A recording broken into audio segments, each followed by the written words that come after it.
Ya ayyuhalladzina amanu taqullaha haqqa tuqatih wa la tamutunna illa wa antum muslimun. Ya ayyuhalladzina amanu taqullaha wa qulu qawlan sadida yuslih lakum a'malakum wa yaghfir lakum dhunubakum wa may yuti'illaha wa rasulahu faqad faza fawzan 'azima. Qala Allah Ta'ala laqad kana lakum fihi uswatun hasanah liman kana yarjullaha wal yawmil akhir wa may yatawalla fa innallaha huwal ghaniyyul hamid. Fa inna asdaqal hadits kitabullah wa khairu hadyi Muhammadin sallallahu alaihi wasallam wa syarrul umuri muhdatsatuha wa kullu muhdatsatin bid'ah wa kullu bid'atin dhalalah wa dhalalatun finnar. Allahu akbar, Allahu akbar, la ilaha illallah wallahu akbar, Allahu akbar walillahil hamd. Ma'asyiral muslimin wal muslimat, jamaah salat Idul Adha yang dirahmati Allah. Ungkapan puji syukur senantiasa kita panjatkan kehadirat Allah Subhanahu wa taala atas limpahan rahmat hidayah dimatung kula sopanjang hidayah, terutama nikmat iman Islam, nikmat sehat dan kesempatan, sehingga pada kesempatan pagi hari ini kula sopanjang hidayah bisa rawuh di sini tempat di lapangan ini guna menunaikan salah satu syariat dari Allah, yaitu ibadah sholat Idul Adha, yang pada kelanjutannya nanti akan dilanjutkan dengan kegiatan penyembelihan ibadah kurban, penyembelihan hewan kurban. Dan dalam kesempatan ini juga ma'asyiral muslimin wal muslimat, marilah kita senantiasa meningkatkan iman dan takwa kita kepada Allah dengan sebenar-benar iman dan takwa, dengan cara melaksanakan perintah-perintah Allah yang telah kita kenali kebenarannya, dan menjauhi larangan-larangan Allah yang juga kita telah mengenali dasar hukumnya. Allahu Akbar, Allahu Akbar, walillahil hamd. Selanjutnya salawat serta salam tercurahkan bagi Rasulullah Muhammad sallallahu alaihi wasallam dan kepada para keluarga, para sahabat, dan orang-orang yang senantiasa mengikuti jejak petunjuknya.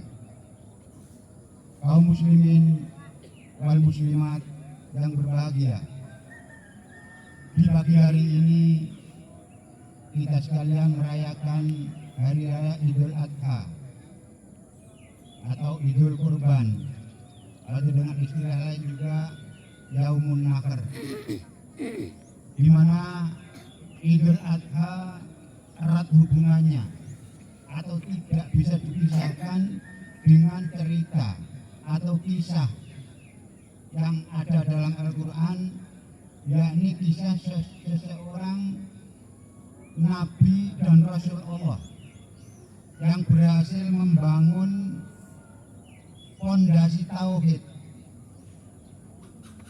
Jadi yang berhasil membangun fondasi tauhid di tengah-tengah kehidupan keluarga, masyarakat atau kaumnya pada saat itu.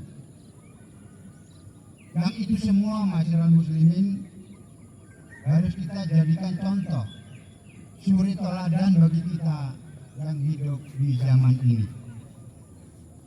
Allah Subhanahu wa taala berfirman, laqad kana lakum fihim uswatun hasanah liman kana yarjullaha wal yawmil akhir wa man yatawalla wa innallaha huwal ghaniyul hamid.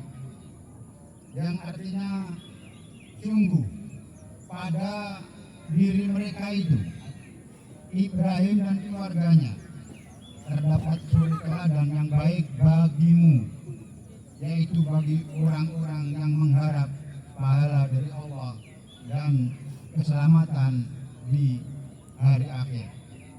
Dan barang siapa yang berpaling, ketahuilah sesungguhnya Allah Maha Kaya lagi Maha Terpuji. Quran Surat Al-Mumtahanah ayat 6. Allahu Akbar, Allahu Akbar, walillahil hamd. Hadirin jamaah salat Idul Adha yang dirahmati Allah.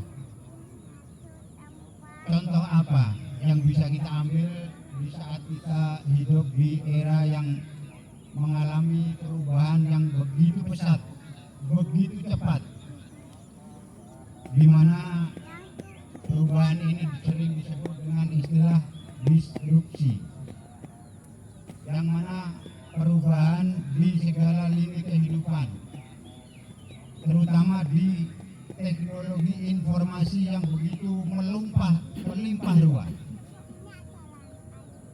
Namun terkadang iman kita, takwa kita sering tergoda dengan perubahan yang begitu besar itu. Untuk itu ma'asyiral muslimin wal muslimat, di momen Idul Adha ini kita menengok kembali catatan sejarah, catatan biru, blueprint istilahnya dari kehidupan seorang Nabi dan Rasul, yaitu Nabiullah Ibrahim alaihissalam. Keluarga Nabi Ibrahim adalah potret arsitek ketahanan iman dan takwa.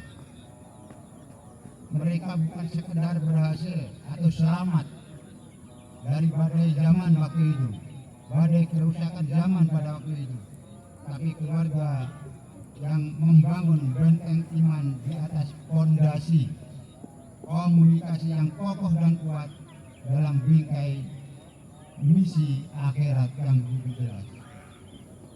Saudara kaum muslimin, ketahanan iman dan ketakwaan keluarga Nabiullah Ibrahim bukan terbentuk secara kebetulan, namun ia dibangun di atas pilar Al-Quran.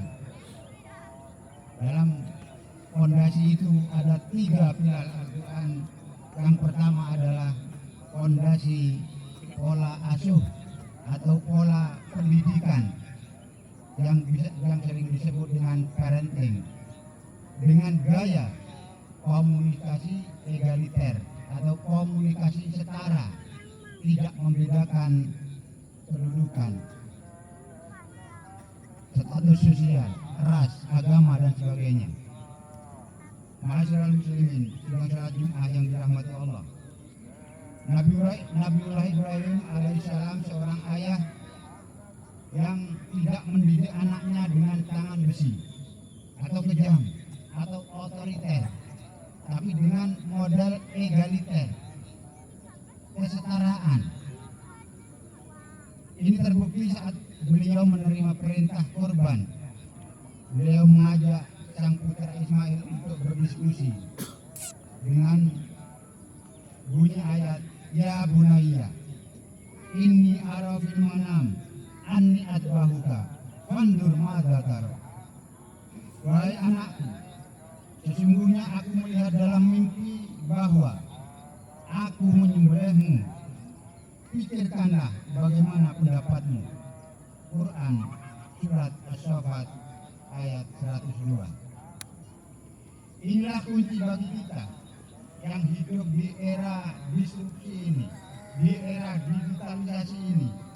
Seorang ayah bukan sekedar pemberi perintah, tapi harus bisa menjadi teman diskusi, teman berbagi, teman sharing, berbagi pendapat dan sebagainya.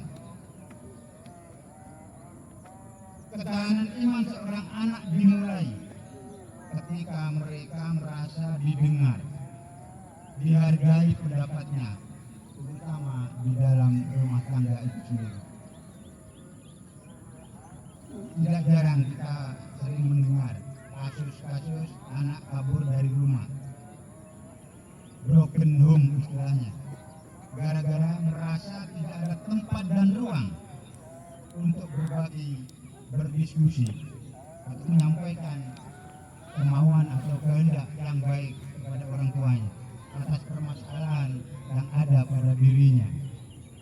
Ma'asyiral muslimin, sidang salat Jumat yang dirahmati Allah. Allahu Akbar, Allahu Akbar, walillahil hamd.